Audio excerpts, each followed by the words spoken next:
We're going to be using Tutorials Point Coding Ground as our Java compiler. It's actually an integrated development environment, and it has everything wrapped together, an editor, a compiler, an execution window, and so on. So we're going to take a look at how that works. The first thing I do is, since this is online, I type in the web address of where it is, and this is also on the class website. So there I go, and I want to go to the Tutorials Point Java compiler. Okay, so here it is. So when you start up, right here is the editor window, and this editor automatically indents, and it makes things nicely kind of lined up. So you could see this brace matches up with this one. These are kind of at the same level, so these match up. This line is just inside this little function, so that's indented and so on. So it makes it look nice and easy to read. This side of the screen is the list of files. So this file is called Hello World, and in Java, the name of the file, Hello World, that's actually called a class. It should match what it says inside as the class. If not, it'll give you a compile error.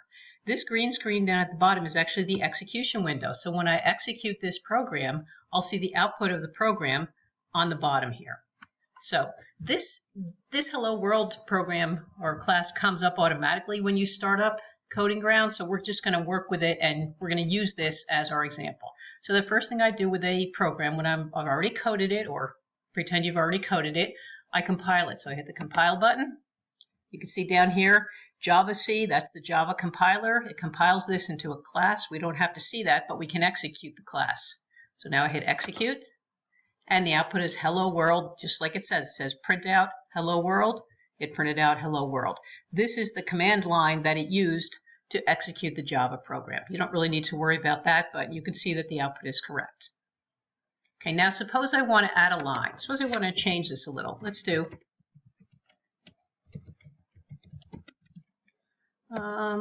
let's say, how are you? Okay, and don't worry too much about the syntax yet. We're going to be doing that in the next couple of lessons, but all I did here was add out another line that it's going to print out. So when I compile this, it should print out Hello World, how are you? Okay, so I'm going to compile it again. Okay, it compiled it. Okay, I don't see any errors there. Now I'm going to execute it. The execute button. And you can see it prints out Hello World, how are you?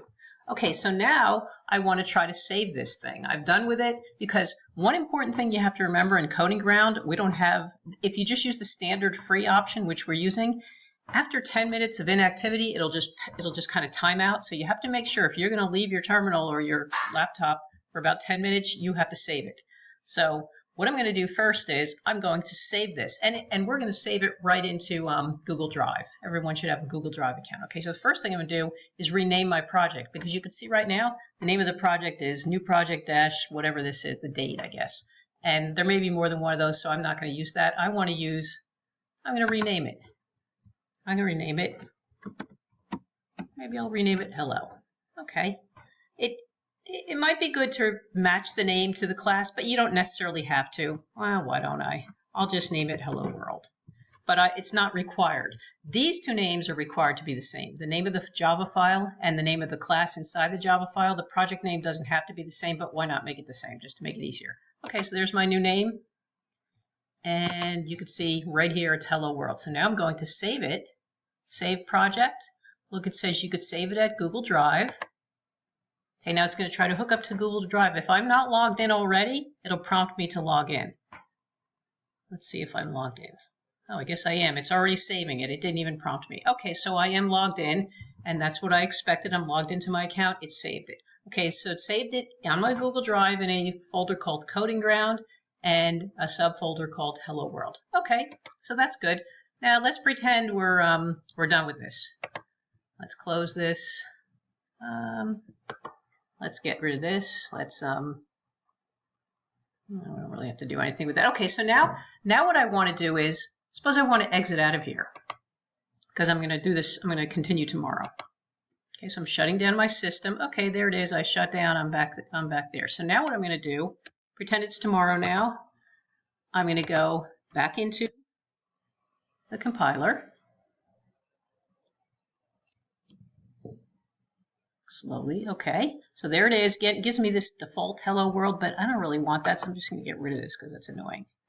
That's the that's like the standard one, like this, the sample one. So we don't want that. Okay, so now I want the project that I just saved. So pretend I saved it yesterday or earlier today. Now I'm going to import it from Google Drive. I'm going to import it. So it's again hooking up to Google Drive. If I'm not logged in, it'll prompt me. The one I want is hello world right here. Just be careful you don't hit delete by accident. I want to import it. So it's importing it right now into Tutorials Point.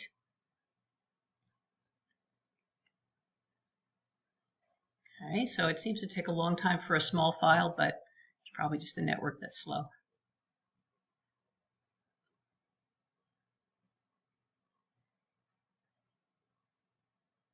Okay, so there it is. Notice that it says the next step, close this window, I have to right click on root and refresh the files. That actually, even though it's now in Coding Ground, I have to refresh it so it comes up on the screen.